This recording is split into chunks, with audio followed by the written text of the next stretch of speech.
Welcome, guys, to the Brand Identity Design Business Podcast. My name is Jason. I'm your host, and we are currently doing this series from the past 3 seasons. And today, this is my season 4, which is being launched.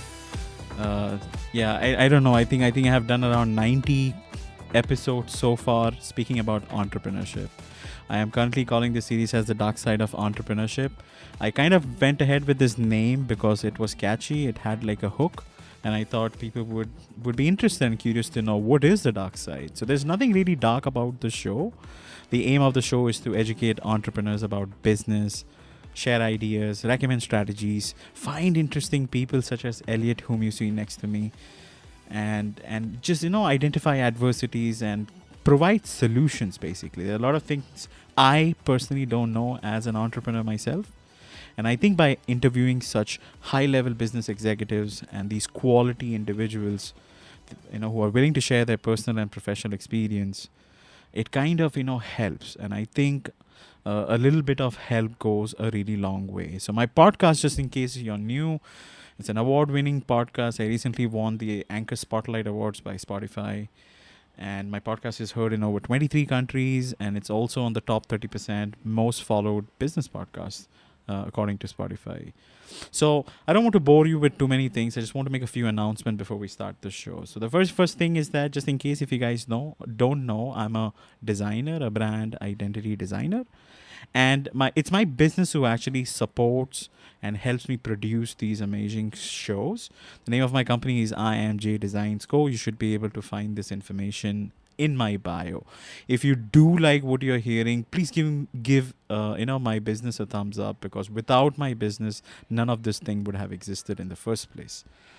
Second announcement I like to make. So if you guys may have been listening to my show previously, Microphone Magazine, which I was initially planning on launching in April, I have decided to actually delay the process due to editorial expenses. Most likely, I'm going to get more sponsorship on board to suffice some of the expenses to launch the magazine. So based on my estimate, it was costing me around $7,000 to $8,000 odd dollars to come up with like a short 20 to 30 page magazine. So quite expensive.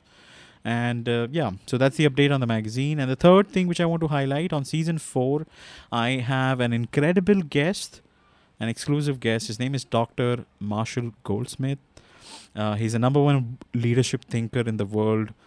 Has written over 51 books. Is also a member of the Thinker 50 Hall of Fame, the number one executive coach for the last 10 years. And he's going to be on my show on March the 3rd, 2023 at 12 p.m. Eastern Standard Time. He got roughly around 1.5 million followers over LinkedIn. I'm very, very excited to have him. He has a very unique perspective on leadership and how to run a business, what happens when you become successful.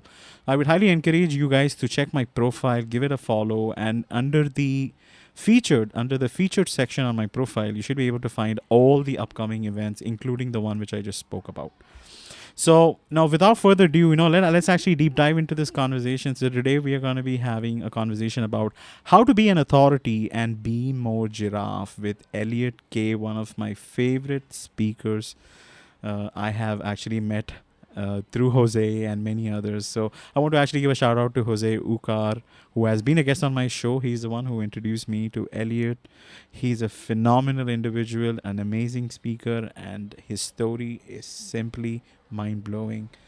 Very brave, very impactful. It has impacted my life. So I'm very, very happy to have him on the show. So today we would be discussing, we would discover the surprising ways how a giraffe can teach us to be more effective authority figures.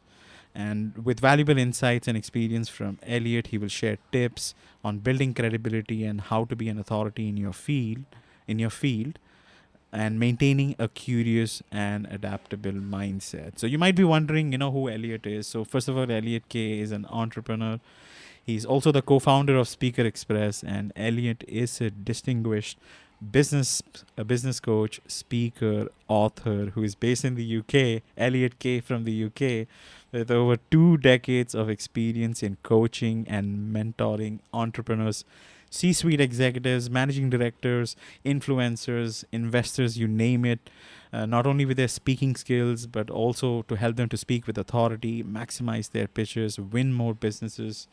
He has worked with various companies delivering training, impactful teaching, has offered a lot of help to refine business owners' messaging, perfecting their stories. He has also collaborated with several industries, leading corporations, and he has also provided guidance for successful pitching on a highly acclaimed TV program called as Dragon's Den. It's, if you might be aware of, where entrepreneurs come and they pitch their services to a dragon, and they kind of angel investors, basically. They invest in the business or the idea.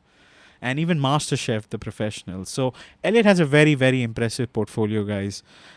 Please visit thespeakerexpress.co.uk. I'm so sorry. Yeah, .co.uk.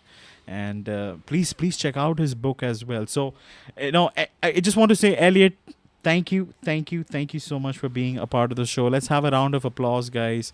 Let's actually throw some emojis, and I'm gonna have the drum roll effect. Welcome, Elliot. Welcome. Thank you. Loving the emojis, people. Yeah, I was looking, who's going to give me some emojis? But yeah, thanks for those who have. Jason, thank you for having me. What an honor, what a pleasure. Really, truly, you are a very inspiring person, and well done on all your achievements that you just listed there. Well, thank you so much, Elliot. It's a pleasure to have you. And let's actually, because I know all these individuals who are actually listening to us, all the 36 individuals listening to us on LinkedIn, I want to thank you for your consistent love and support. So let's deep dive into this conversation. Now, before I actually get into the topic completely, I personally had a question, and I feel you are the right individual to answer it. It's about storytelling. It's about storytelling. Yes. I have heard countless speakers, who have been on my show, outside my show. They all speak about storytelling. So, Elliot, let me give you a little context on what I'm trying to ask. So, speakers often claim that personal stories and storytelling, it's a very effective way to connect with the audience and leave a lasting impression, right? So, however, I feel when the subject matter is primarily informative and does not relate to the speaker's personal experience, I feel it could be challenging to captivate the audience, because I struggle myself. When I do interviews with my guests, it's very easy. We can have like a dialogue, exchange, conversation, and it can be a healthy mix.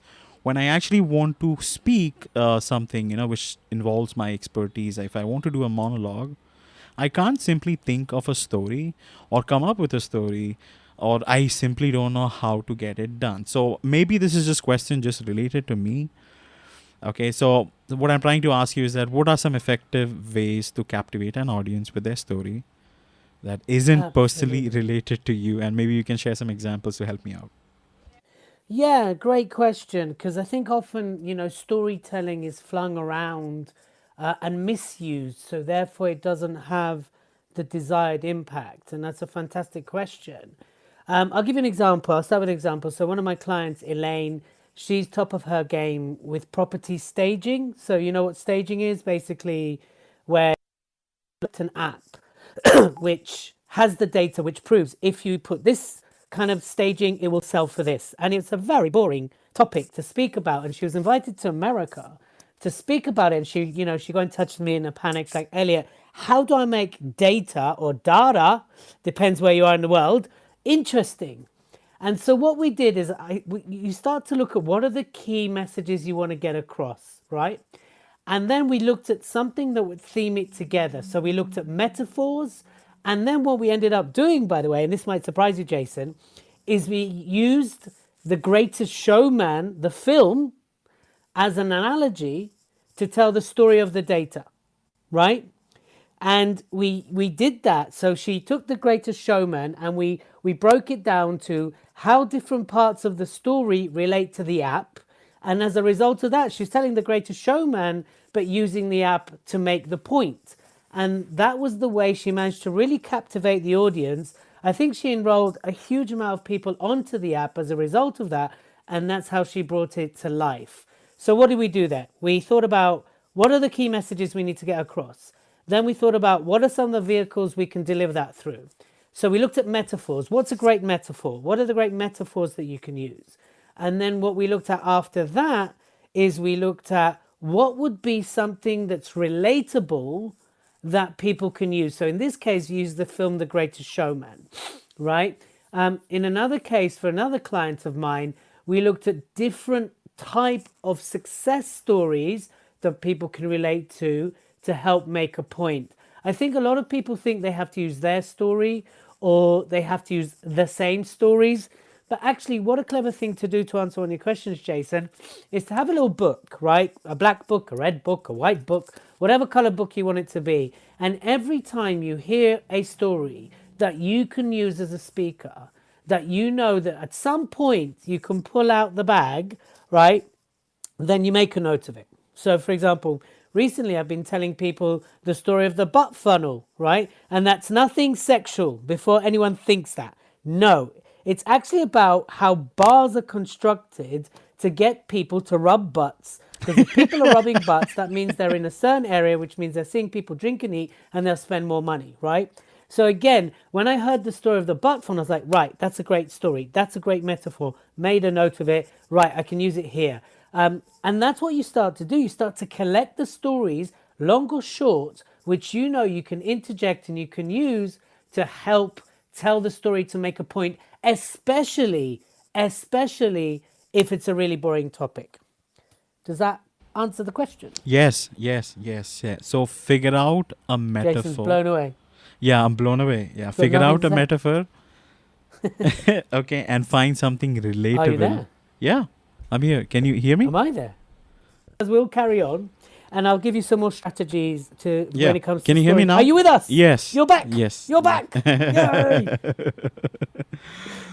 I was going to take over the podcast. Hashtag takeover. I really love technical challenges because it helps you to be creative. So I did hear what you said. Okay, I was acknowledging. So what you said was, find out metaphors. Okay, try to look for metaphors and look for something which is relatable, and that's how you integrate your information and do storytelling. Would that be a right assessment of what you said? Yeah, and I also said have a little book that you collect a range of stories which you can interject, short and long. I talked about the butt funnel story. I don't know if you heard that part. Yes. Yeah, I was laughing. Which is nothing sexual. Please don't Google butt funnel. Don't do that, right? It'll be horrible what comes up. Not that I've ever done it. So I was talking about that and really thinking about the key points you want to make using the story. A lot of people go, just tell the story. Yes, but what is it you want to convey? What are the points you want to get across? And another thing, of course, is to really be understanding of the audience that you're telling the story to. So that's what I'll add there, Jason. Awesome. Would you like to finish the thought before I had a little technical glitch? I didn't want to interrupt you. Finish your thought. No. I was ready to take over your podcast. That's what I was doing. I was like, hey guys, he's gone. This is mine now. No, I'm kidding. I was going to improvise. Yeah. How? But no, I'll hand it back to you. No, I was done, I think. Awesome. I appreciate that. That was a very nice way of explaining it. So let's actually, get into this conversation about this whole giraffe thing. And I have not really seen many speakers. In fact, I have not come across anyone so far who kind of use giraffe or any sort of animals to explain. I've seen speakers using lions, those kind of things, but nobody like giraffe. So what sparked your fascination when it comes to giraffe? How did you actually come up with this idea, and what kind of unique qualities you're trying to teach people that helps them to build authority and credibility using this giraffe? And why giraffe-like? You could have thought of maybe ostrich, whales. Yeah. Go ahead. It's quite interesting because actually, if I can be very honest, I actually don't have a fascination with giraffe. But I'll tell you the story of how it came about. So what happened was during the pandemic, during lockdown, we were sending out emails and we weren't getting any responses. It's almost like tumbleweed. And I was going, why are we not getting responses? What's going on? What's not landing? So we sent an email out to our database or database. Again, depends where you are in the world, right? And we started to get responses, and we started to collect all the responses. So a lot of people were saying, I want to stand out from the noise. I want to rise above the rest. I want to be seen and be heard above everybody else. I want to stand out from the competition, right? So we're getting all these answers. And I was sitting there with my marketing manager at the time, and I was holding a giraffe, and it's one of these giraffes that my wife brought back from Rwanda. So, you know, it looks like a toy giraffe. I put some pictures of it on my LinkedIn. So if you scroll down, you can see me like hugging it, kissing it. And I went, you know what? I think people want to be more giraffe. And I said it more as a joke. I didn't send it like as a.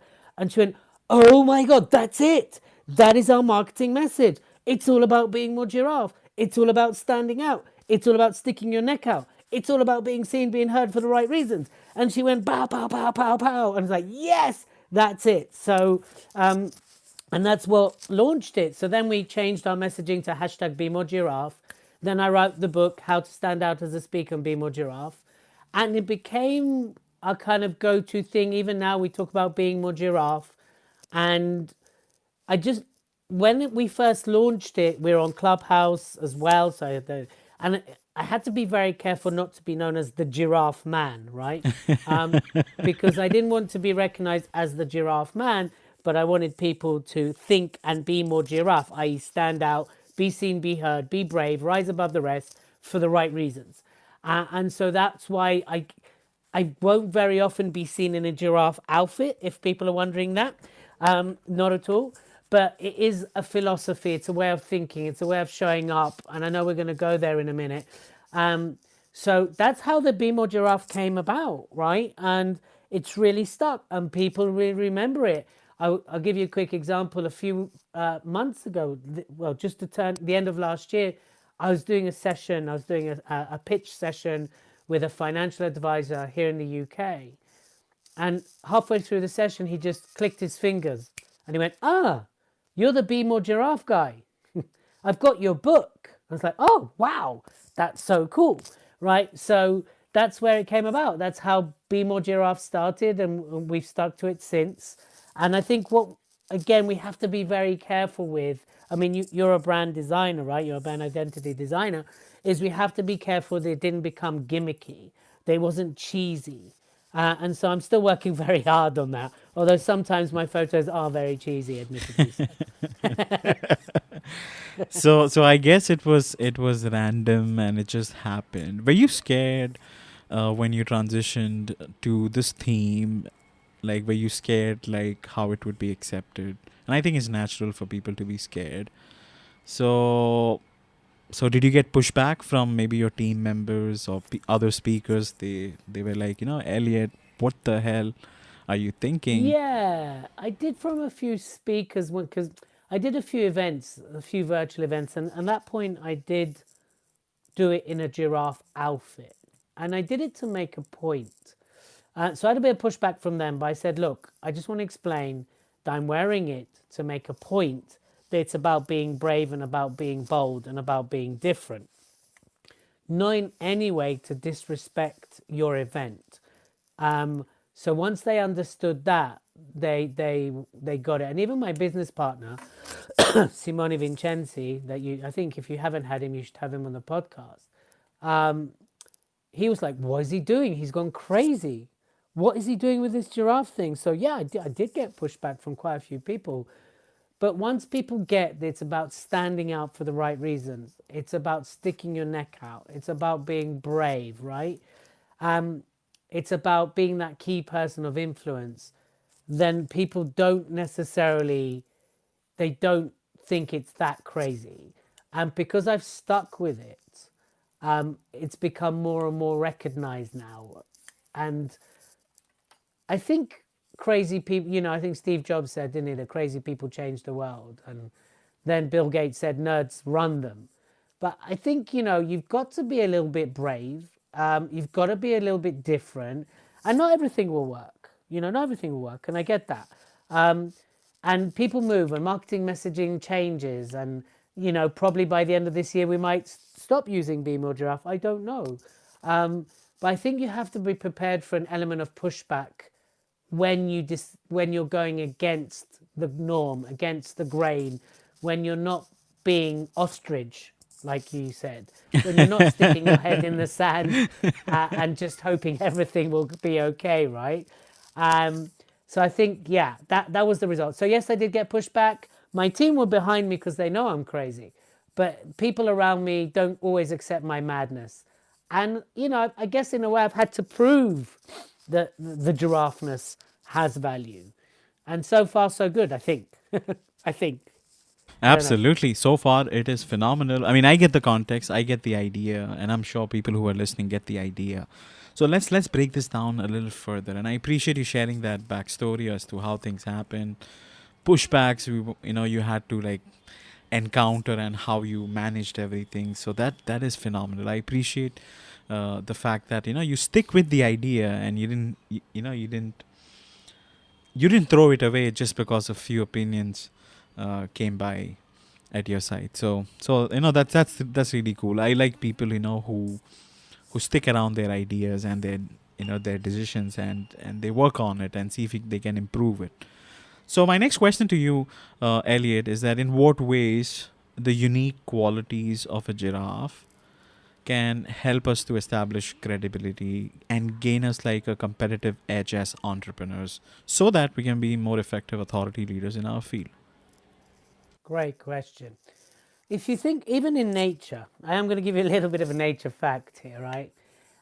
Giraffes have access to fruit that other animals simply don't have access to because of their neck, right? Because of the length of their neck, they can eat fruit that other animals can't reach, except elephants.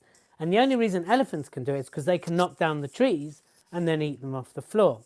And I often think that that's a great metaphor for entrepreneurship, for business owners, for influence, for leadership, right?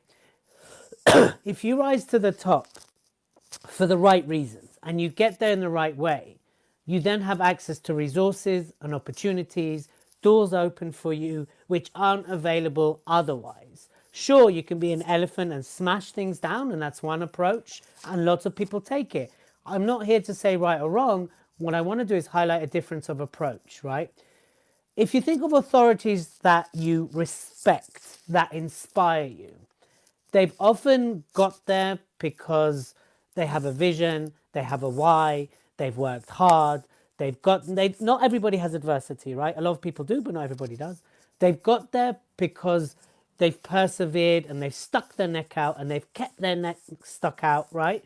And they've dared to be seen, be heard for all the right reasons, despite adversity, despite being pushed back, despite being called crazy, whatever they were called, right? And I think a lot of people in the audience can relate to it. If you can relate to that, give me an emoji, give me a heart, give me a smiley face, whatever you choose. But if you can relate to that, there we go. Some emojis going up there, thumbs up, right? And I think if we think, so from nature, it's already telling us if you stick your neck out, you have access to resources. It's the same when we talk about entrepreneurship, influence, leadership as well. We have to do things differently. We have to stick our neck out. We have to be bold. We have to be seen. And I think where people tend to falter a bit is when they're hit with blowback, right?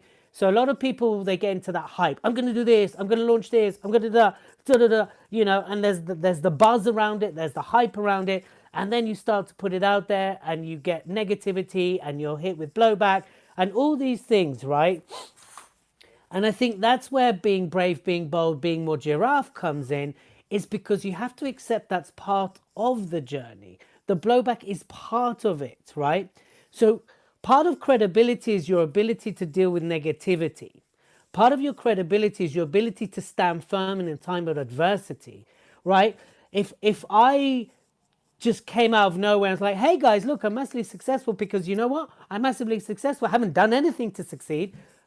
You'd have not as much respect for me as much as someone that's really gone through the paces, has gone through the motions, has done what he's done. And we all have our stories. By the way, there's nothing wrong if that's your story. I'm just saying that part of credibility, if we take, for example, right, let's take Obama, just for a second, not for his political stance, but Obama was known for his ability to stand there when journalists were coming at him, sniping at him, to remain calm and articulate, right? Therefore, he had mass credibility of how he held himself in the media, how he held himself in the world of politics. Forget if you like him or not right now. Yeah.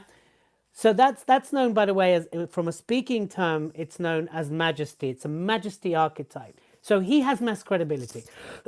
So being more giraffe is all of that, plus what you communicate, plus how you communicate it, but in a way that you challenge the status quo, in a way that you're slightly different. Now, it doesn't mean being loud and obnoxious. That's not what that's about. It's not about, look at me, I'm giraffe. Wow. I mean, if that's your brand, that's fine.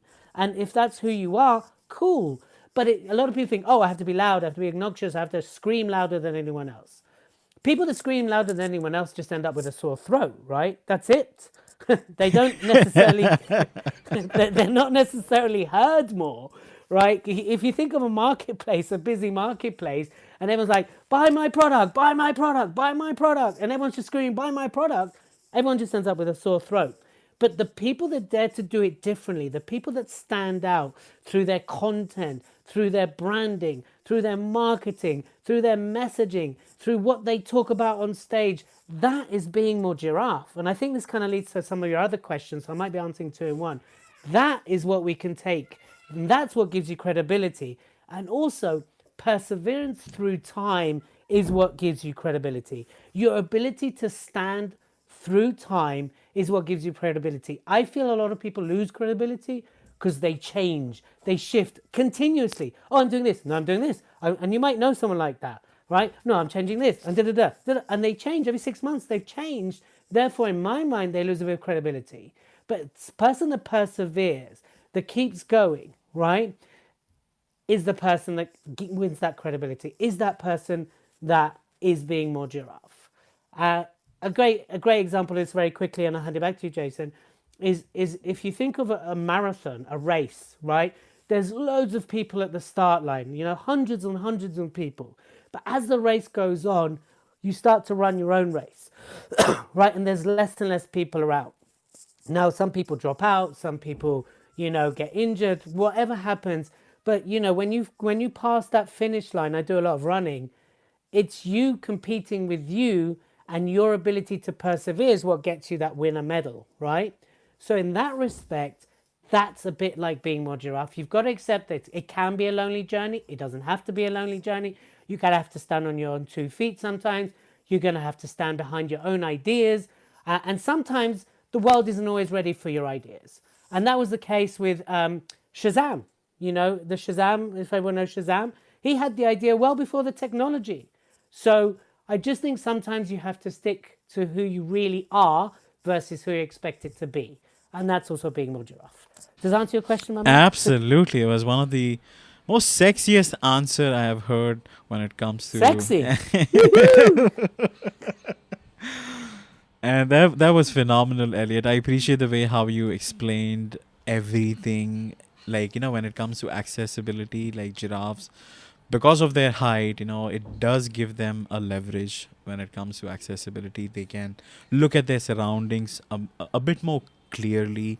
They will be adaptable to environments. And I think, when challenges, when life throws situations and certain challenges at you, they can navigate through them because of that excess leverage they have because of their long necks. And you also want entrepreneurs to do the exact same thing. So I appreciate everything which you just shared with us and people who are listening. Please give Elliot a thumbs up. Please give him a follow. And if you like what you're hearing, please do share this space on LinkedIn, repost it, invite a few of your other friends to join, because we're going to debunk and deep dive and go into this a lot more further.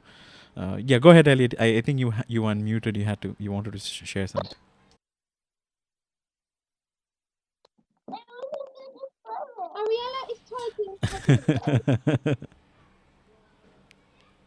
All right. So let's actually move ahead. Am I back? Yeah. Go ahead, Elliot. Okay, I'm back. Sorry, I was just coughing. Carry on. Yeah.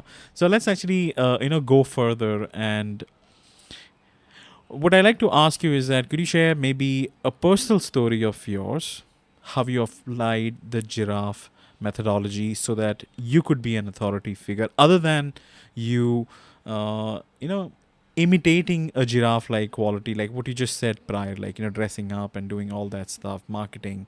Was there anything else you did so that it kind of helped you out to be an expert in your field? Yeah, I think, I mean, I think a good example of me being more giraffe, if anyone is a LinkedIn buddy of mine, and I invite everybody please to add me. We obviously a lot of times we'll do a outreach campaigns, right? So we'll reach out to people on my database and on LinkedIn and say, hey, we've got this going on, we've got that going on. But the way we do it is slightly different, and that's what tends to get the response. So, I wouldn't go, hey, hey Jason, let's say we weren't connected. Um, I wouldn't go, hey Jason, I'm keen to expand my network. Let's connect, right? Which I think, give me a thumbs up if you had an approach like that in on LinkedIn, right? Loads of thumbs. Give me a thumbs up if you had that kind of approach, and someone was like, "Yep, you got a thumbs up." Like, "Yep, loads of thumbs up going on," and it's tedious, and it's corny, and it's vanilla. You might as well be ostrich. The way when we're being more giraffe, the way I like to outreach is I like to obviously get attention, but for the right reason. So I'll often start with something funny and go, hey Jason, here's something to brighten your day. Why did the scarecrow go into public speaking? Because he's outstanding in his field. Ha ha ha ha ha. Terrible, cheesy dad joke, right? But by sending someone something different, you're getting their attention, and therefore the response I get is a lot more positive. Even if people aren't interested, it's a lot more positive, and therefore it opens up the conversation. So one way I'm always being more giraffe is through my communication, through the language I use. And when I do outbound campaigns or outbound outreaches on LinkedIn, I tend to do that a lot. Now, so of course, it's a numbers game. You'll send 50 messages, 10 will respond, one will jump on the call with you or whatever you're looking for. But that's what I mean. For me personally, some of my biggest successes, some of my greatest bookings, some of my greatest has come from how I've communicated, which is slightly different from how most people do it. And again, if we're talking about being more giraffe, if you're talking about being brave, being bold, of course not everybody's going to like it. You have to accept that. But most people do. If nothing else, I get, hey, you made me smile. Thank you. Great. That's my intention with the joke. If they didn't respond to what I was actually asking for, that's okay. So that's one way that I'm definitely in the last 18 months, which we've developed and worked hard on. And I don't get it right all the time, Jason. I'd love to tell you I get it right every single time, but I don't. And that's why we tweak, we refine. But that's one way that I stood out. And I'm currently being more giraffe. If you get a message from me, you might see how I message slightly differently as well. I mean, I told you about the time I've done talks to prove a point in a giraffe outfit. Another time I used to be more giraffe, or I used being more giraffeness, is many moons ago. I used to be a coach, right? I used to run a coaching business, and I was known as the coach with the hat, and that was my brand, and that's what people knew me as, and that was my identifier. And I had a very successful coaching career for 5 years, turn of the 2010 to 2015, when I decided to change direction. But I always find ways that I can be slightly different. And this is where I was told you're weird and you're different at school has worked to my advantage, right? Although at the time I probably didn't think it did. But that's the way. It's like when you're thinking about your service, your product, your positioning, your branding, your messaging, your marketing, your speaking, what are the slight differences you can put in there that will have the impact? Doesn't have to be big. It can be very subtle, right? And that's how I always approach things. I think that's a phenomenal approach. At least it does not look orange or vanilla. At least it has some sort of context to it. But let me ask you this, Elliot. Now, how can this philosophy be applied to industries wherein you can't really be that quirky or humorous or that creative? Like, what advice would you recommend to those individuals who still want to stand out Maybe go ahead with a theme like something of yours, maybe on the same level. I think you get my question, right? What would those guys do? Yeah, I mean, do you mean, let's say, finance or insurance or something like that? Is that what you mean Yeah, by yeah, less yeah. Something serious. creative? Something, a little. Hey, are you saying I'm not serious? Thanks, Jason. No, I'm kidding. I know what you mean, like, the medical profession or something like that. I mean, here's what I say, if you interject humor, that doesn't mean you're disrespecting the the industry, right? Because often a lot of people I work with and I train them to speak or I train them to deliver keynotes or whatever it might be, they might be talking about surviving cancer or something very, very, tragic. And at for certain points, we inject humor to lighten the moment, but not to disrespect the event. And it's the same when it comes to industries that are less quirky or creative, as you put it. You can still inject humor, or you can still be more giraffe and creative. I'm going to sneeze 1 second. All right. While Sorry, I just needed to sneeze there. that's They okay. come at the most inconvenient times, the sneezes, right? So for like finance and insurance, I think the key is when it comes to being more giraffe and daring to stand out, is you've got to know your audience and you've got to know what they will like and what they won't, or what they'll appreciate, what will get their attention, and therefore drive them to connect with you, right? And again, the sign of great leadership or the sign of great speakers is the ability to connect and move audiences. But what great speakers, influencers, and communicators do is they know the person listening. I work with people, excuse me, I work with people in finance, I work with people in insurance. And what we've allowed them to do, which has made them more giraffe, is allow their personality to lead, but in a way that's still respectful. So they tell funny stories or they'll tell, moving stories, and they'll engage the emotive side of the industry versus just stat side of the industry. And because of that, they'll stand out. They're being more giraffe. I'll give you a quick example. I was working with this guy called Ed, right? Ed has 4 companies, most of them are 4 million plus turnover, and he had an idea for a new company and he was pitching for funding. And he was a very, very clever guy, right? Let's just put it out there. He is so smart. I was intimidated to work with him. That's the level of smartness he was at. But when he started to speak, I was like, I've got you. Because he was stiff, he was boring, he was talking in stats, he was coming across as not human. So when I started to work with him, I was like, Ed, what if we allowed your passion to come through here? What if we allowed your frustration to be communicated here? What if you allowed yourself to laugh at something? And we started, and you'd think, someone that's running 4 businesses, it'll be, no, it's not natural. So we started to allow that. And then we allowed it, and I said, Ed, what if we led this whole talk with your purpose? Which is the reason he was building this business. He was building a B Corp business, which was going to put profits into helping pollution in the ocean. I was like, what if we led from there? And that's what we started to do. And so in an industry, which is recruitment, which isn't very funny and it's not very creative, he then launched a platform which recruited people. He was raising he's raising £250,000. He ended up raising £450,000 because people related to his pitch so much more. And so we allowed his personality, we allowed his passion, his drive, his why, and his humor to lead the pitch. And then he got completely different results.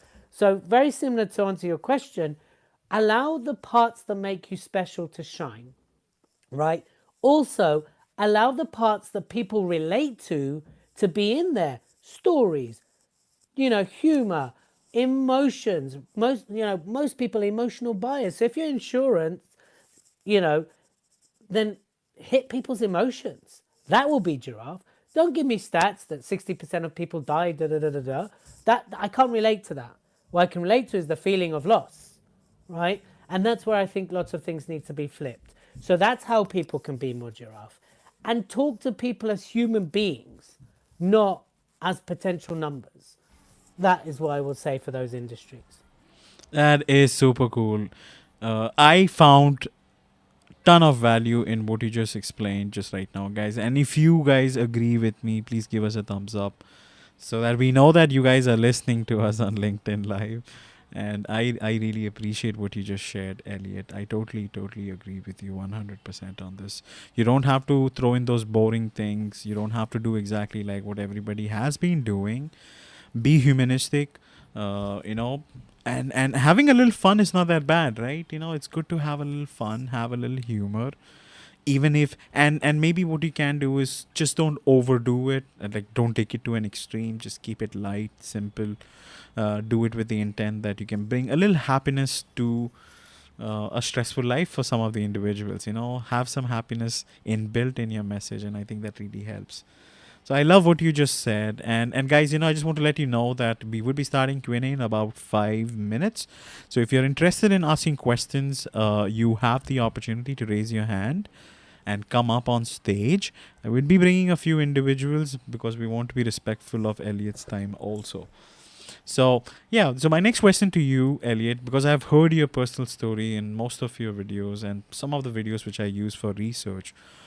What is the bravest thing you have ever done in your life, and what did you learn from that experience that has helped you to become like a stronger person that you are today? Yeah, great question. I've got to say that I think the bravest thing I ever did, I went on Britain's Got Talent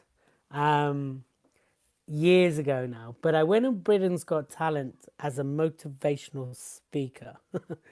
And I wanted to prove to people on Britain's Got Talent that they can overcome their fear. And I remember it, obviously, I'll always remember this day. I went and auditioned, and I got through the audition, and then they invited me to the stage, where they all sit there and it's in front of a live audience. And I got on stage, and I'll never forget this. I opened my mouth and went, Britain's Got Talent. I'm here to show you, you don't need to be afraid. And within seconds, 4,000 people were booing me. Booing. Boo! Off! Off! You can imagine. I kept going. I silenced them twice. Boo, boo, boo. Obviously, I got 4 red crosses and I never made it through. And that, I think, is one of the bravest and stupidest things I probably did. Because it made me a better speaker in many ways. It made me obviously see that I can handle massive blowback. It made me understand that I need to know my audience and know who I'm speaking to. Because obviously Britain's Got Talent is an entertainment show. They don't want personal development. They don't want to overcome fear. They want people to stick swords in their eyes, right? They're not interested in overcoming things like that. So I think that's one of the bravest things I did. And I literally went there because I wanted to help people, not for the fame. But I did think, obviously, if I get on it, it will help me get myself out there. So I think that's one of the bravest things I ever did. And the other thing I think that was really brave, I did 2 years at university here in the UK, and I quit.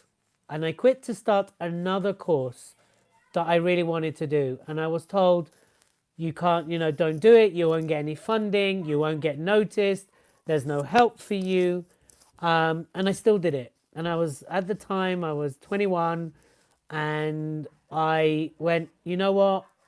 I need to find out for myself. If I fail, I'm going to fail on my own terms. Because my mum couldn't pay for me and my dad had no money. So I literally had to do this on my own. And that's what I did. And in the end, after one term, I got a scholarship. I did work every night, every day, but at least I gave myself the best shot at achieving my dream at the time.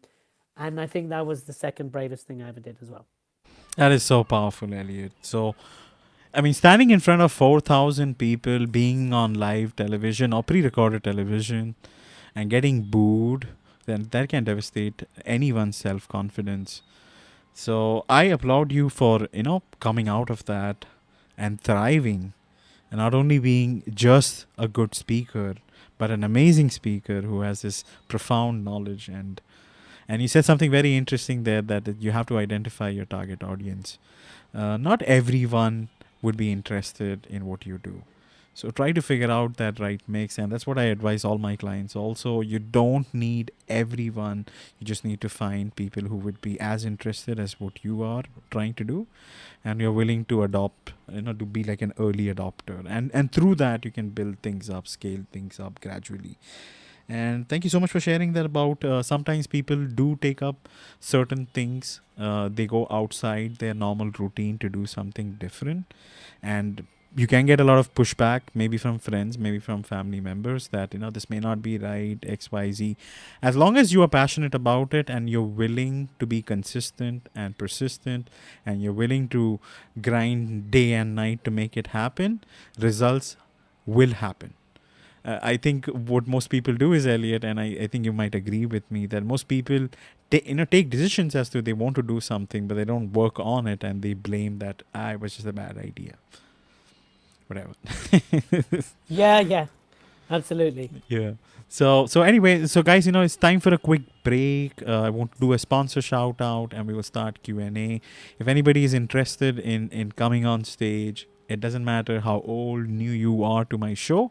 We'll be happy to welcome you in, and we're gonna be having a fantastic conversation with Elliot. So let's take a break.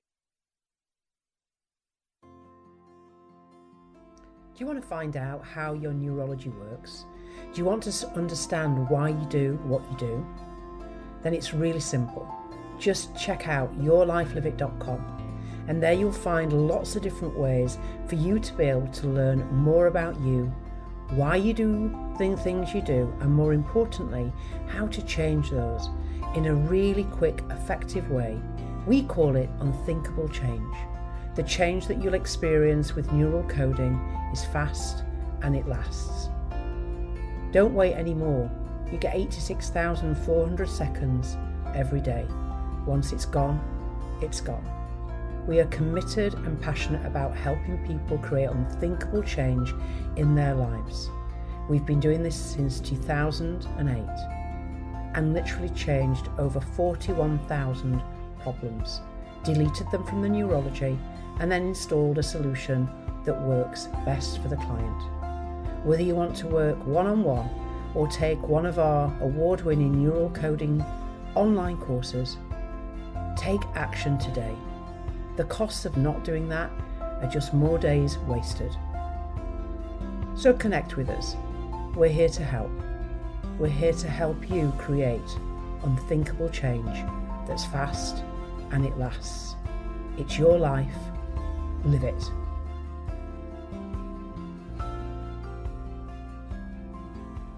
Shout out to Dr. Amanda Fu Radent. She was on my show, and guys, you would not believe her show is still trending on top 5 of the most heard podcasts. I would not only recommend you to listen to that episode, it's about neural coding experience.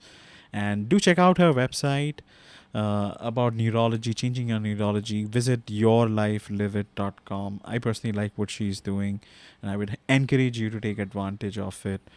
Try her out. I'm positive you would have an amazing experience. Now, if you would be wondering why I'm running ads, people think podcast is actually cheap. Producing a podcast actually costs about $100 to $150 odd dollars, sometimes slightly more. And we would want to compensate some of that cost. So advertising and sponsorship does help. So I appreciate your support. Thank you so much, guys, for patiently waiting. So let's get back to this conversation, Elliot. So let's start Q&A. I want to welcome Wade, Carrie, and Mario to this conversation. Wade, how are you? So nice to see you. And good day. Season 4 finally started, Wade. High five to you. Finally, after that long extended 40-day break, I'm back here. So tell me, Wade, do you have a question, or would you like to contribute to this conversation? Go ahead, please. I do.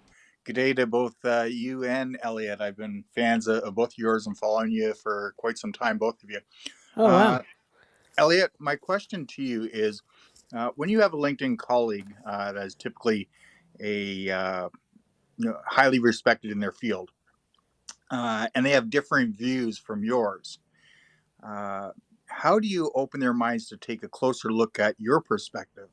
And in the end, you can agree to disagree, but at least they will hold a higher respect for your view. Right. Yeah.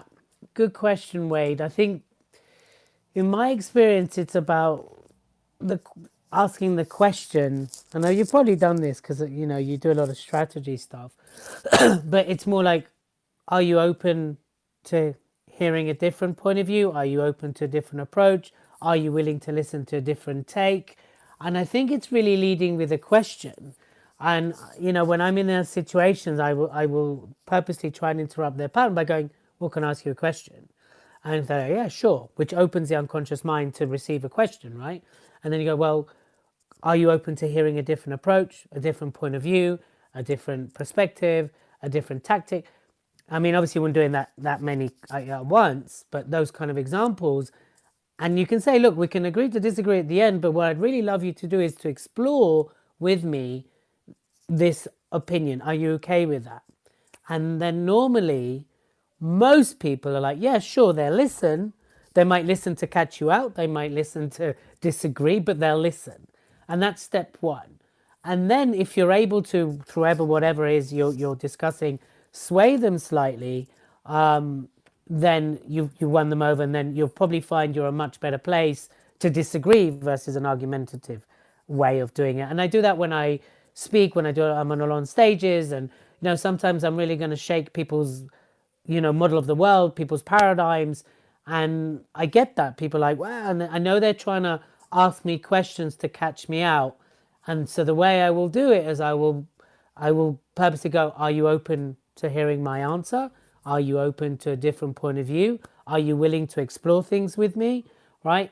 And as long as the answer is yes, it will bring them down a notch. They might not agree with me at the end, or they might come up to the end and go, "Well, I didn't quite agree with you, but thank you for explaining that."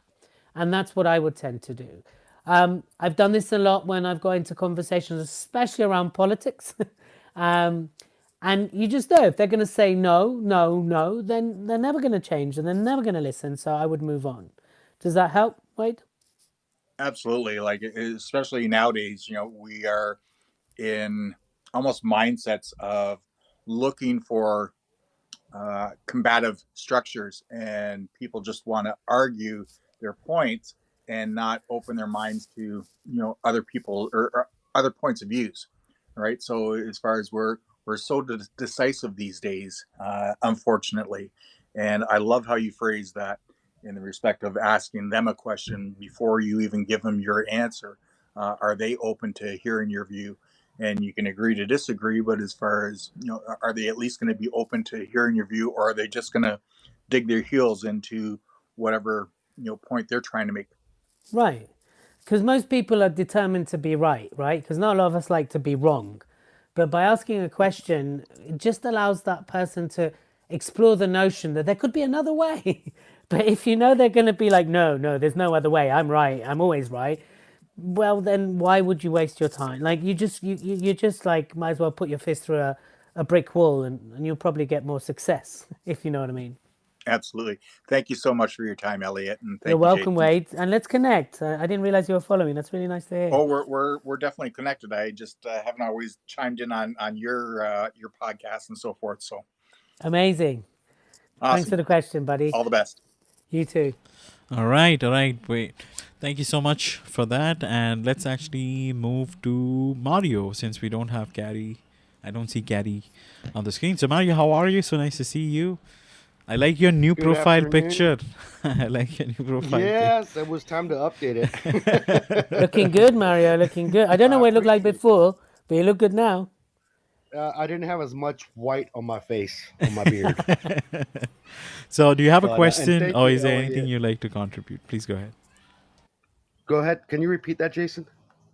Oh, a question or a comment? What would you like to? I would like to make a comment, an observation. I really like the way that you creatively navigated your storytelling, Elliot, and how you share your passion and your different creative endeavors and the analogies that you used. They're very, very powerful and simple to understand. And just want to say thanks. Hey, you're very welcome, Mario. Thank you. That's lovely, lovely feedback. And, I'm glad that it had the desired impact. So I appreciate you. Yeah, I've actually shared this with my team, and hopefully they'll take some time to watch this podcast after the fact. Amazing. And if there's any way I can support or help, reach out. Let's follow each other. Also, Definitely. by the way, for anyone that is listening, Jason, is it okay if I just tell people what's Yeah. on the comments? Is Yes. that all right? Yes. I have shared like 125 tips of public speaking. It's completely complimentary. It's on the comments, so that might help other people listening as well. Once you download it, feel free. You will go into an emails. But if you don't want to hear from me ever again, just unsubscribe. It is there. It's my 6th book. It's completely complimentary. So I hope that helps everybody as well. Oh, that's really lovely. I'm very generous of you. So what he's trying to say is that if you click on the three dots, if you're on the cell phone and on the LinkedIn app, it's gonna take you to event details. Once you're on event details, there is a comment section. You'll see a lot of my comments and things which I posted. Try to look for a comment by Elliot which states gift for anyone listening today. It has a URL to that specific page. If you're still struggling and challenging to find it, I would have it on the show notes, the event description, and if you can DM me, I will be happy to share you that link with you too. So Mario, do you have a follow-up question, or where do you have a follow-up question? I'm so sorry, I missed asking you those things. So if you have a follow-up question, feel free to do that, and we'll move on to Gary. Sure. I would like to also say thank you to you, Jason. Your team did reach out to me as far as me also joining your show at some point in the future. So thank you for that. And for Elliot, yes, I'll definitely connect with you. And my other question to you is this. Um, you specifically said earlier that you work or have worked in the past with a lot of insurance and financial services professionals. Um, I'm guessing not just in the UK, right? Yeah, that's correct. I can work. The beauty of the internet is we can work globally now. Yeah. Correct. So that's one of our businesses that we work, or one of the industries that we work in as far as my companies and whatnot. So I'll definitely want to connect with you on that side and a few other projects that I'm working on. But aside from that, thank you both so much for giving me an opportunity to say hello. And I'll look forward to the next podcast. Thank you, Jason. And thank you, Elliot. You're very welcome. Look forward to connecting. Absolutely, Mario. Thank you so much for being here. Please continue to be on stage. As you know, the tradition we have rapid fire questions. We will be starting up shortly, which requires everyone's participation. So, Carrie, nice to see you after a very long time. I remember you were a part of the conversation when we did an interview with Tanya. How are you? So nice to see you, though. Yeah, that's correct. Thank you. It's nice to be back. Usually I don't get a chance because I work so much. So it was nice to be able to join. And thank you to Elliot as well. I've got 2 of your books, which I've thoroughly enjoyed. Oh wow! And the question I've got is a little bit cheeky, but I'm like that. And you do say be more giraffe, so I am like that. Yeah, cheek away. Okay, so how important do you think vocal health is for public speakers? Well, considering you work with singers, of course. Look, I think as a public speaker, an influencer, a professional speaker, a leader, your voice is your tool. So of course, vocal health is incredibly important, and one needs to treat it like you would treat a drum kit or a guitar or your keyboard, right? I think if it's not looked after, then you could lose your income. So, Kerry, it is incredibly important. And I think that if anybody needs any support with that, they clearly need to turn to Carrie, right? Well, exactly. So that leads to my next question, which is I've been everyone that I know, I'm in the public speaking world. I do public speaking. I'm an event host. Yep. And organizer, and every single public speaker that I've spoken to says, I need your help, I need your help, I need your help. And almost every event that I either go to or work at, there are at least 50% of the people there that I can hear that they need help. What is I'm going to ask a direct question now. What's the difference that's going to make the difference to get people to actually take their voices more seriously and not wait until it's gone before they come to me for help? Because once it's Yeah. gone, I can't help them. Oh, by the way, Carrie, can you reach out to me offline? Because I've got something I'd like to discuss with you. Now you mentioned that. Absolutely. Yeah. But to answer your question, I think it's all about, look, we buy for two reasons, pain or pleasure, right? Even if we need something, we have to want it. And I think what you might need to think with your content strategy is to really look how you drill down the pain, targeting speakers, right? Targeting people who use their voice to understand the pain of not looking after it. You know, a lot of people in the mental health space talk about if you broke a leg, you would put a cast on it, right? You would treat it. But why do people think with mental health? Because you can't see it, you don't treat it, right? And I think you need to find that kind of metaphor for the voice. So, would you play a guitar out of tune? Would you not replace the string when it snaps? Would you not put coating over it to protect it? Well, it's the same with your voice. So you almost need to find your giraffeness when it comes to the metaphor of the voice. And I think what you could show, for example, you know, if we look at Tony Robbins, one of the most famous people, obviously, in this space, he has to now have laser treatment when he speaks regularly so he can actually do the talks because he didn't treat his voice right to begin with. So there's if you can find those kind of examples, A, which people relate to, but B, drill down the pain of not having your service and the consequence. It's like, hey, you could be making 10,000 today, lose your voice. How are you going to make that 10,000 tomorrow? And don't be scared to drill down the pain. And I think that's where a lot of people get it wrong, is they're afraid to go there. And I think in your case, if you want speakers to take you seriously, if you want to highlight the challenge they're facing, you need to hit speakers where it hurts. And I don't mean actually physically in the throat, but you need to literally let them understand if they don't do it, what is the consequence? Thank you very much. Thank you. You're very welcome. Let's connect, okay? Yeah, great. Thank you very much. Awesome. Lovely questions. By the way, Carrie. which books do you have, Carrie? I've got Be More Giraffe and Speak, Influence, Sell. Oh, wow. And so you'll love the next one. And my next book, which I'm writing, by the way, which will come out this year, it's themed around unlocking your executive presence. So you'll like that one too. There we go. Love it already. Lovely. All right. So I want to say hi to Leslie. She's a close friend of mine. Thank you so much for being here, Leslie. So nice to see you. She's a professional speaker herself. So Leslie, what kind of question do you have for Elliot? All Hopefully comment. you can hear me. I'm sorry. Yeah. Can yes. you hear me? Yes. Hopefully Yes. you won't hear the background noise. First of all, Elliot, just so powerful. Just a couple of minutes I just popped on. But I love what Elliot says. When you really need to step out of your comfort zone and out of that box and really test the waters to be visionaries and to be the nonconformists and really be a trailblazer in having the power of voice and really supporting your voice, because we're all placed on this planet for a reason, for people to hear us like we're doing so beautifully here on this platform.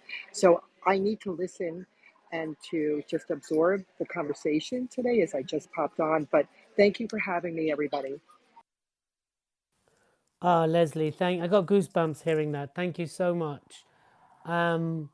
Absolutely, everything you say. And I think just adding to that, you know, one of my clients, she's incredible. She won Speaker of the Year last year. Her name's Jazz. By the way, Jason, again, someone to have on this podcast. And she talks about just being 10% braver, right? If we could all be 10% braver every single day, what could we achieve? And I think that bolts on really nicely to what Leslie's talking about. Let's just dare to be 10% braver with everything we do. And I think we'll get very, very far. So thanks for that, Leslie. Lovely. Thank you so much, Leslie, for being a part of this conversation and regularly contributing. So, same goes to you, Wade. Thank you so much for regularly contributing to the show. You also, Mario. So let's actually move on to the next. I just have one question, and this is something which I found really interesting by one of the videos which I was watching, which you were a guest on. You spoke about the difference between speaking to sell and speaking to get paid.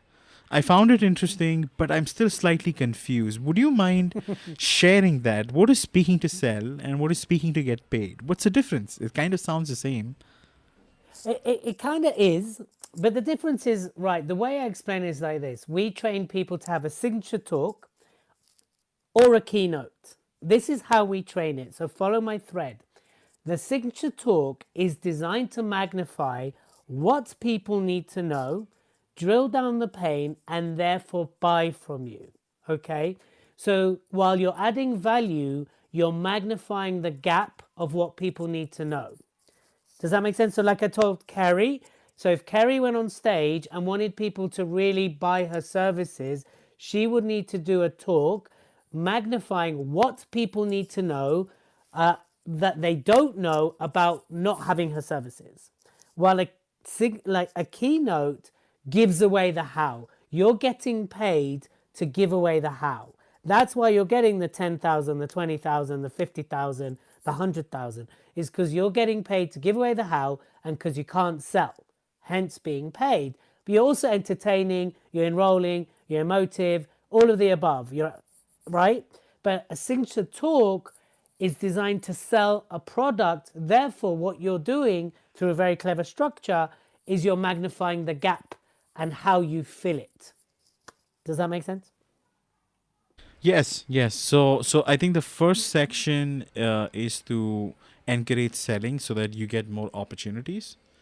And the second one is that you've been already paid for that opportunity. So now you have to help them understand this is how the solution basically, right? Exactly. Perfect. Perfectly said. Okay. That's the difference. That's how we train it out. So people come to me, they're like, look, I need to sell a product, a service. Right. We do a signature talk and therefore they're enrolled into buying further. Some people come to me, look, I need to get paid 10, 5,000 pounds, dollars, whatever you want to call it.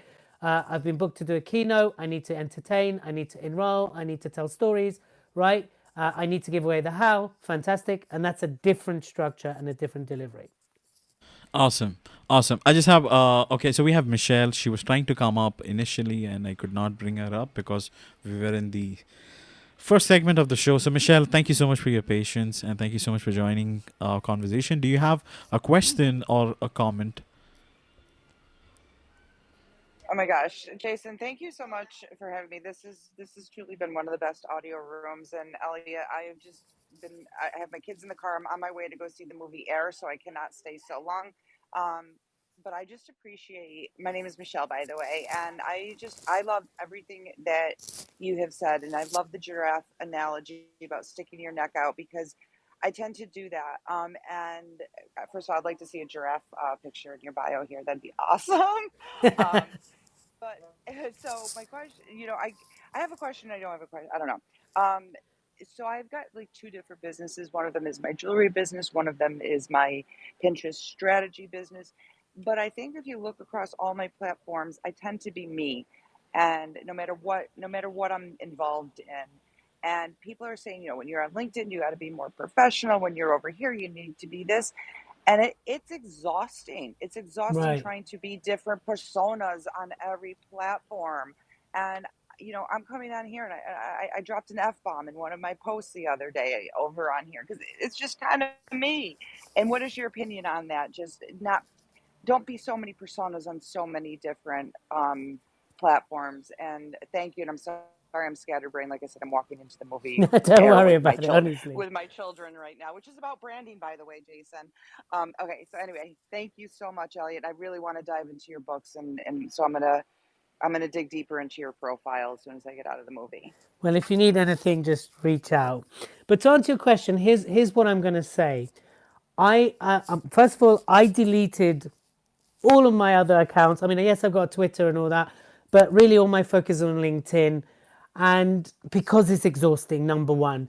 Number two, I think you should be the same wherever you are, on stage, whatever platform you are. And you know what, Michelle, if swearing is part of who you are, then that is who you are, right? I really don't buy into, I don't swear because I don't swear. I mean, I do swear every now and then, but you know, it's not my style, but there's a lot of people that is their style and that's who they are. And I think you have to understand almost being Marmite, right? You either love it or you hate it, right? People either love you or they won't. And I think if you spend so much time being something you're not, it's exhausting. If you're continuously adapting your attitude, your communication, your style, it's exhausting because you're spending so much time thinking what they want versus who you want to be, right? So, Michelle, my advice to you is be who you are, be more giraffe, stick your neck out, be brave, be 10% braver every single day, and stick to your guns. Because those who matter don't mind, and those who mind don't matter, period. You know, I know we're in the world of social media, and I know we're in the world of potentially negative blowback and negative feedback. Look, if you're saying, oh, this effing bothered me, one thing, right? And that's how you express yourself. If you're going, you're an effing twat, right, at someone, okay, that could be construed as rude. So I just want you to really think about who you're choosing to be as a brand and what you stand for. For example, I was reading something and it's really stuck in mind. There's a guy, he's on LinkedIn, I can't remember his name, but I just remember his hashtag, be less shit, right? And I really loved that because he's not apologizing for not, like, that's who he is and that's who I am, and I want people to be less shit, and he's very to the point, and I really appreciate that. Now, you might not like his style and then you choose not to follow him, and it's the same goes with Michelle there. So that's my take on that. I don't know if she heard if she managed to hear that. I hope she did. Hope she reached out. But I hope that answers the question there, it does answer that question. And just in case, Michelle, if you missed it, I would be uploading the link to the podcast episode in the event comments in a few hours, and you should be able to navigate and listen to the whole thing. But that was a beautiful answer, Elliot, and I appreciate this so, so much. It's time for... Okay, sorry, wrong sound pad. Okay, let's try the right. It's time for rapid fire questions. So let's actually move ahead with rapid fire questions. You know what? Actually, I didn't assign the sound pad with the rapid fire question one. So anyway, so let's actually go ahead. So this is the fun side. We're gonna have some fun now. One of these episodes, which I heard between you and Jose, and you spoke about something. If you were not in the profession of speaking, you said that you would start your own burger joint, a vegan burger joint. Okay, so my question is, if you were to open up this vegan burger joint, what would you name it? And part two of this question is, if Jose was supposed to work along with you, what kind of role would you assign him? Okay. So first question is, what name would I give? Does it have to be a vegan one, or is it just a normal burger joint? Normal burger joint, that would also work, yes. Okay. So I would name it, let's think about this. I would name it Neck Burger. N-E-C-K, neck. Yeah, like your neck, as in giraffe neck. Neck burger, right? Let's stick with the theme. Neck burger, right? So, stick your neck out, be different. So, and the role I would give Jose, who I love very much, I would definitely give him dessert man. He would be in charge of the desserts. So that's what I would do with Jose. Okay, so neck burgers. And Jose would be managing the dessert section. So thank you so much for that, Elliot. So next question, okay? Now this could be a funny question. I don't know how you would take it. I have never smelled a giraffe, so I don't know how they smell like. Okay, so now let's say that you had to create a perfume which kind of smells like a giraffe. What would you name it? I would name it G-Force Arf. G-Force Arf. That's what I would name it. How would you spell it? I would use a really sexy French accent, G-Force Arf, to help sell it. G-Force ass. Okay. No, not ass. Okay. Arf, like giraffe. Okay, not off. G-Force Arf. Thank you. Thank you. I have a common question for everyone on stage. And just in case, if you have a nice idea for the perfume one, please also share that. Okay, so my common question for everyone on stage, if you had to describe your current level of authority as an animal, okay, your current level, whoever you are right now in your life, and if you want to reflect that using an animal, what animal would it be and why? So in your case, okay, Elliot, let's say that you have to choose anything apart from a giraffe. What would you choose? A Black Panther. Okay, all right, Black Panther. Okay, let's ask Mario. Mario, what about you, Mario? Can you guys hear me okay? Yes. Yep. I would be a honey badger. Honey badger. Okay. Yes. All right, let's hear from Wade. Wade, how about you? First, a question. Did we hear from Leslie at all? Yeah, we did. Yes. I'm sorry, I totally missed Leslie's conversation. What would I be? I would be a 14-point stag. 14-point stag. I have no idea what that is. 14 The point. stag is the dominant male deer, Ah, okay. and the 14 points is the points on his antlers, Okay. Okay. Lovely. which is kind of rare. Yeah, which is rare actually. So that's super cool. Okay, let's hear from Carrie. Carrie, how about you? I would be a lioness. Reason being, my second business, Queens in Business, the lion is the king of the jungle, and so that must mean that the lioness is the queen of the jungle. I'm not sure if that means that me and Wade would be going head to head. Do lionesses eat stags?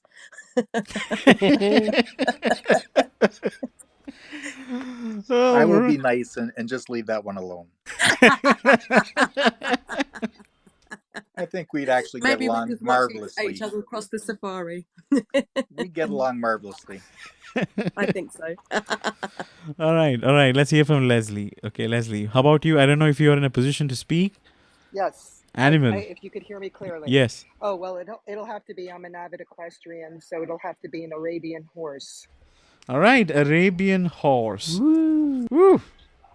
Okay, Yeah. so just in case, if you have like a good name for a perfume which can smell like a giraffe, if you have guys can share any ideas, that would be super cool. So Mario, do you have an idea for a perfume? What would you call it?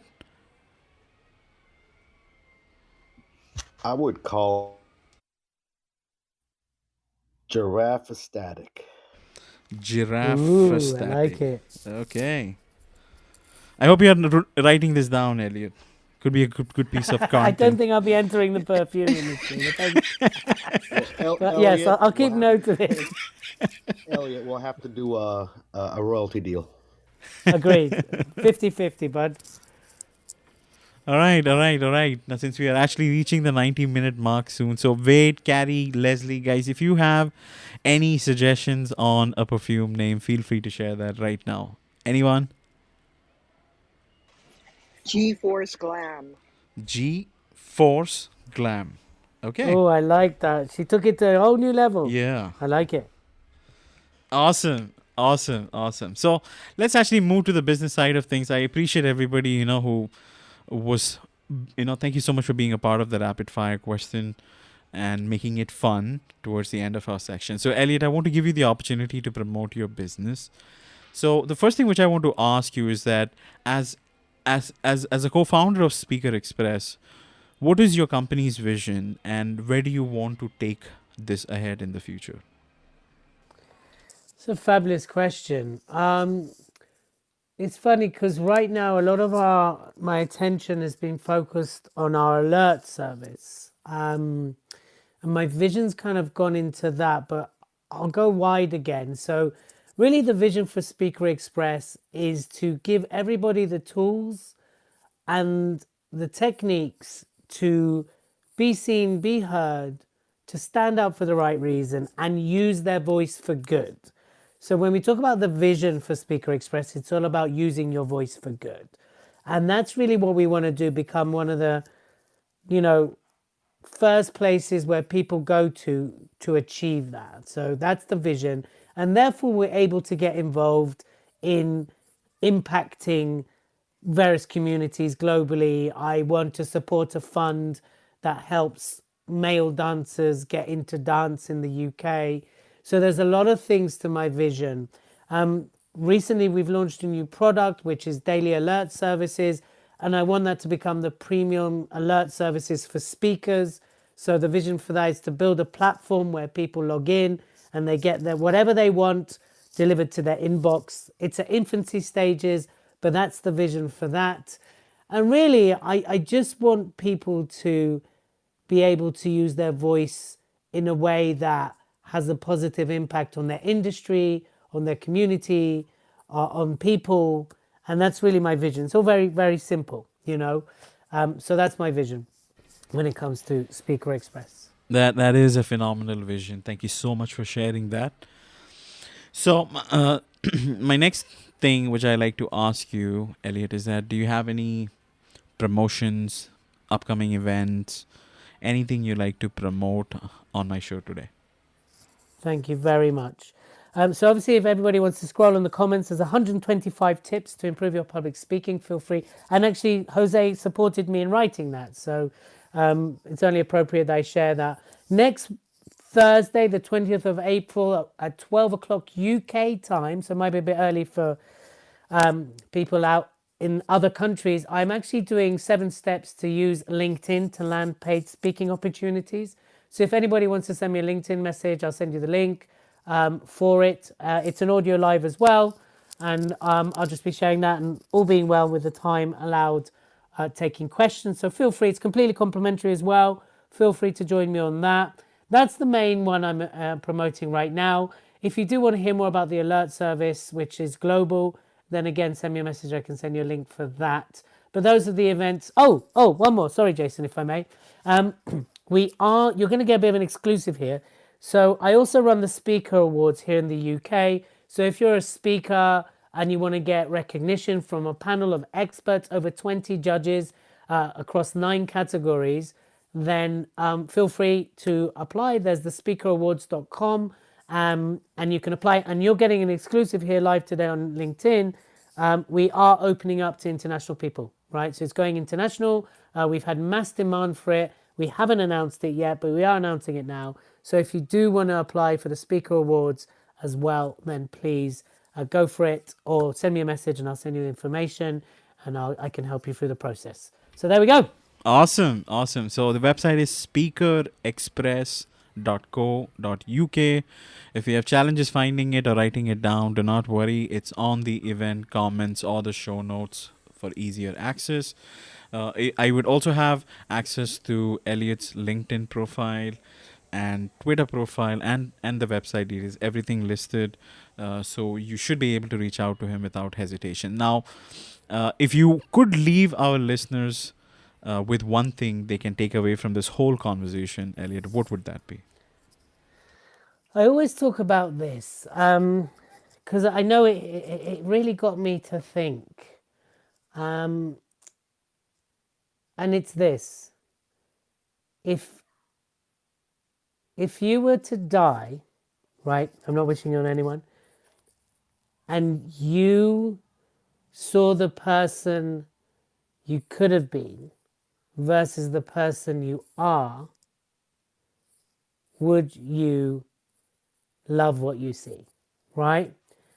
And I leave that because someone asked me, what is my definition of hell?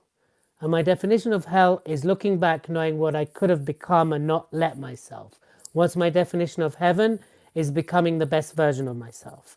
And I just want everybody to be the best version of themselves, to live for themselves by doing good in the world, of course, but to be the best version of themselves. So therefore, when that day comes, we can look back and go, yes, I gave it everything. And that's what I want to leave people with more than anything. Because when it comes down to it, what truly matters? What truly matters is how much we lived, the joy we had, what we gave, and the impact we had. And that's what I want to leave people with, Jason.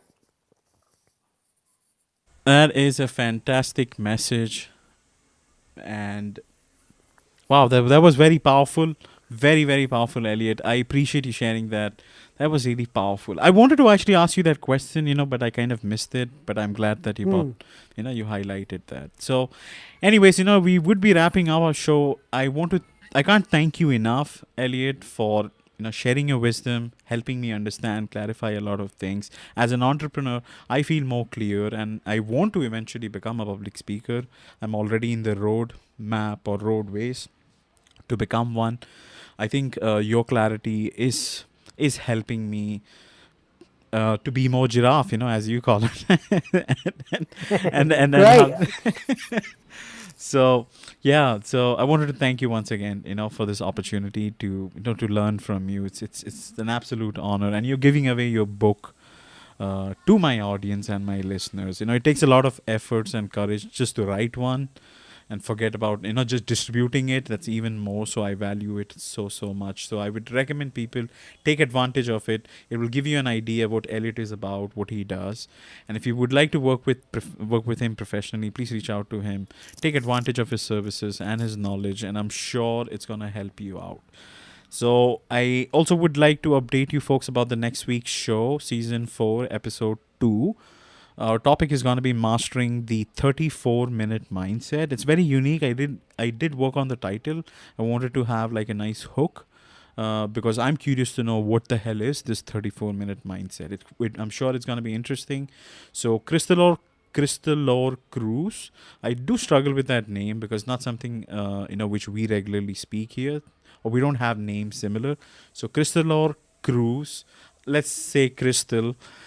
She's a USAF, United States Air Force veteran, wellness and emotional intelligence coach and entrepreneur. And she will be sharing her expertise on mastering the 34-minute mindset. She explains and teaches you how this habit can transform your life, boost productivity, and improve your overall well-being. It's going to be a lovely and a phenomenal episode, something similar to this one. And I would encourage people to go on the featured section of my profile. You should be able to find more details. I have a few images. You can scroll around it. You should be able to find season 4, episode 2. And please RSVP that event. It's going to be fun, exciting. So once again, Elliot, thank you so much for being a part of today's conversation and making this show a success. I'm really happy how season 4 started off, and all thanks to you, my friend. And all thanks to all my listeners and people who regularly support my show. Love you all. You take care of yourself. Have a lovely morning, afternoon, evening, wherever you're in the world. Take care of yourself. Thank you, Elliot. Thank you.